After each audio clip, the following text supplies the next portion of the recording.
Mwana si wange nali just njaa kwata konda bo bakitufa ali lubuto. Ali lubuto.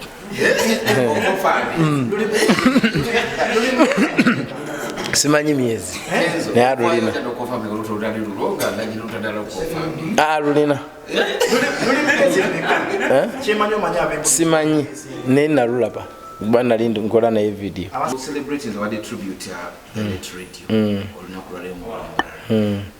I'm celebrating on your radio kubanga I think he did a great job by the time he lived. Atina tuvako mbuddo butono.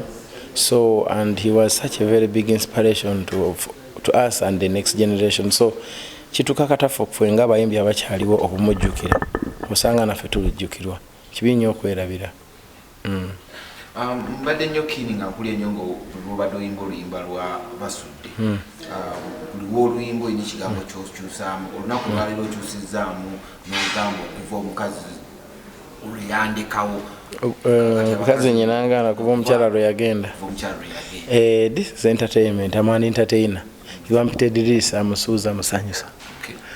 Nkola music, dance and drama. Ogatamu n'amazima. Kati ngattamu drama. N'amazima. Ante nkubulidde nenga drama kati nze nkwata drama ne mwongera mu kyenkola okusobola okusanyusa abantu bange baba bazze kufuna entertainment. So kati gwe kitwale nti oba olaba movie. True story. Gwe oba olaba movie. Okyegedde nze bwe mbeera ku stage nyina okumakinga sure nsanyusa abantu bange era nyina okubawa ekyo kati kyogamba Maria ki buli byayogera biba bituufu. Bw'obeera ku comedy buli kyowulira mu comedy kiba kituufu.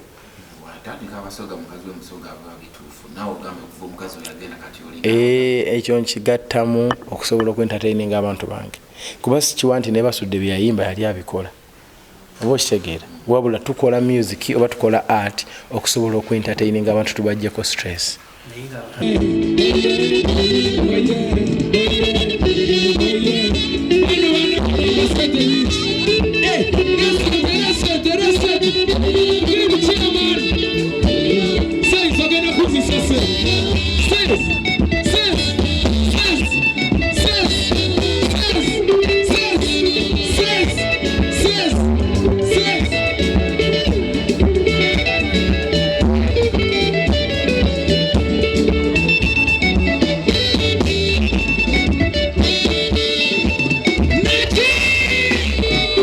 Kibadde Mbarara Road to Eddy Kenzo Festival.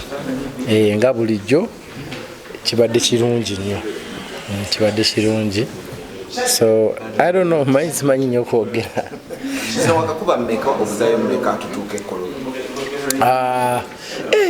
Nga nyingi kubanga tusigazaayo ndowooza Arua, tusigazaayo Arua, Gulu, Lira.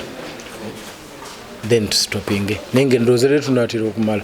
Ndowooza the other week we tubuzaayo tukomaawo tetujja kusobola kutuuka buli wamu olw'obudde. Naye gye tutatuusa ate gye tujja okutandikira omwaka omulala nga tugenda okuddamu Road to Eddy Kenzo Festival omwaka omulala. Naye nga sofa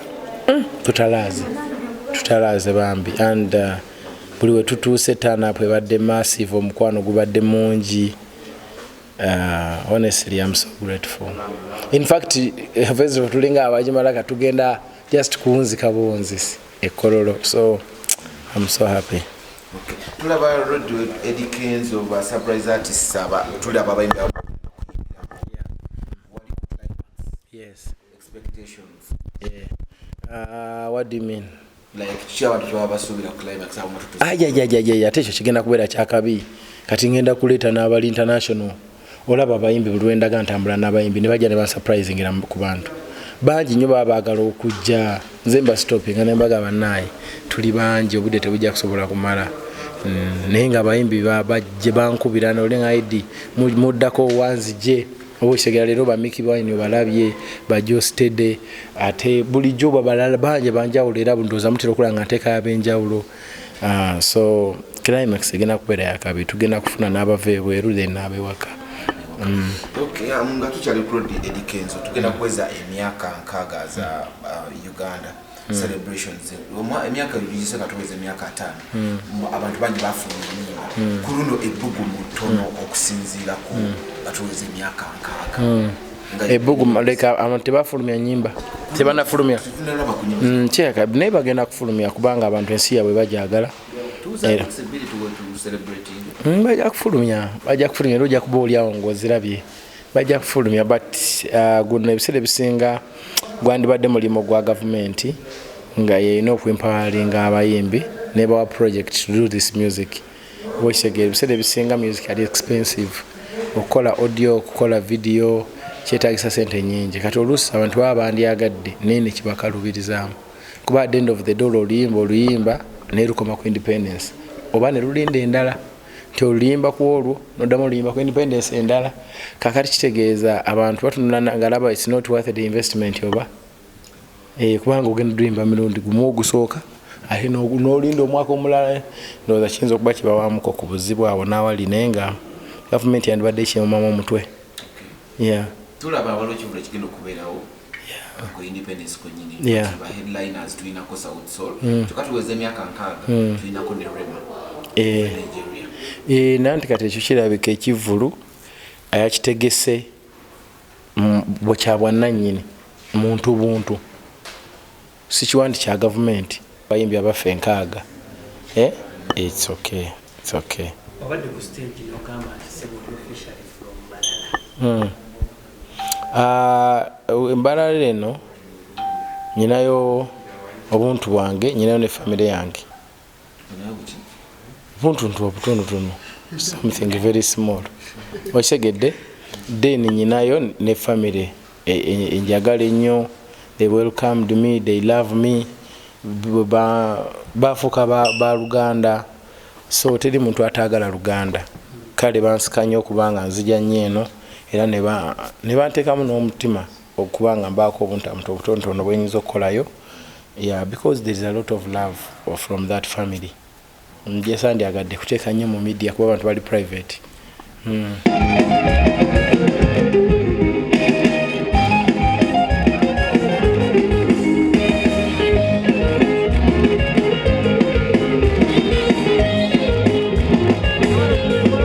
celebrities what tribute radio olunaku lwaleero mu celebrating anyo radio kubanga I think he did a great job by the time he lived ate natuvaako mu budde obutono so and he was such a very big inspiration to us and the next generation so kitukakatafu okuffe nga abayimbi abakyaliwo okumujjukira osanga naffe tulijjukirwa kibi nnyo okwerabira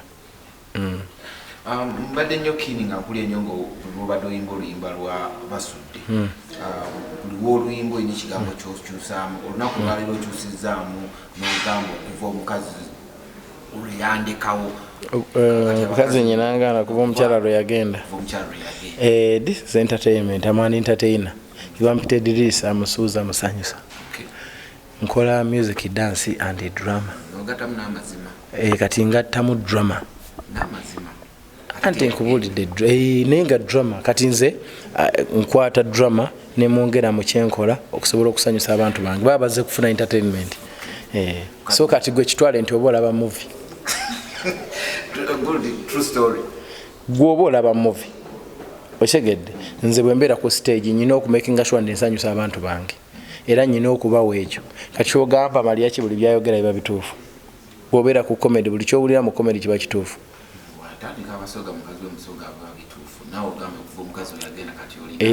ekyo nkigattamu okusobola okwentertaininga abantu bange kuba sikiwa nti ne Basudde byayimba yali abikola oba okitegeera wabula tukola music oba tukola art okusobola okwentertaininga abantu tubajjeko stress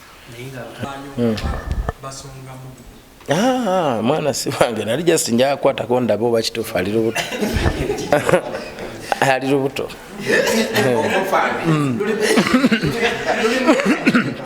simanyi myezi naye alulina alulina simanyi naye nalulaba kuba nali nkola naye video simanyi naye alulina simanyi zimanyi taata wange Negasi wazijjawo ezikwata ku nali njagala kakasa anti nammwe abamawulire mutukozesa ensobi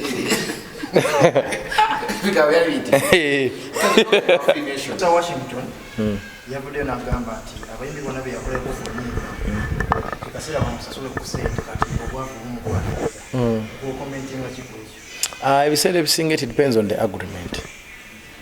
agreement gye yalina nabo nga bakola ennyimba ezo kibi nnyo okwefuula naye bwabanga yalina agreement nabo mu kusooka ng'era kiri mu buwandiike nga bakola spreadsheets and stuff ne bamulyamu olukwe then is allowed to go to court n'abasuwinga oba n'asubmitinga things will get in. Naye bw'abanga agamba nti azuukusebuzuukusi n'agamba I want my shares awo sirabawo nnyo omulama naye bw'aba nga baali bafuna agreements era ng'azirina then mutuufu ye mu njogera yagamba si kya agreement bazina but obusente bwe bamuwanga bwabanga bwamafuta then I have no comment kuba omuntu yenna kasita akwatanga mu nsawo n'akuwayo akantu ne bwe ziba ebinusu ebi aba akuwadde money buys kyakuleetedde okutya nti naawe ayinza okuvaayo n'agamba nti Kenzo nange asasule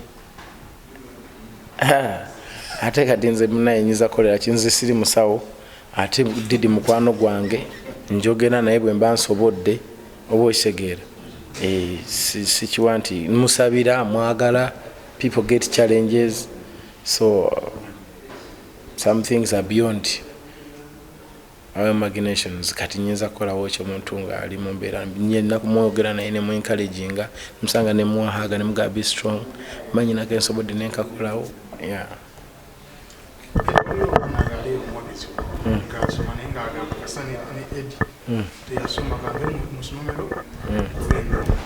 omuntu yenna ate asoma ajja kubonaabona kubanga okusoma si kutegeera naye okusoma it's a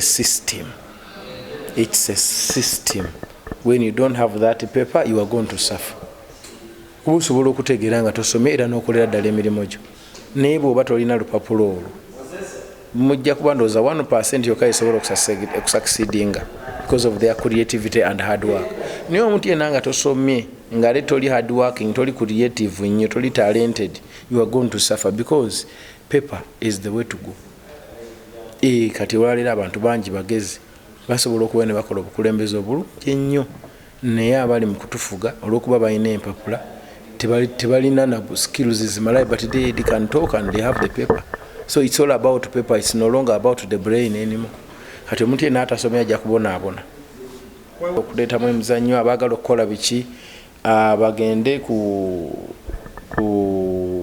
pages zaffe za social media zonna ziriko verification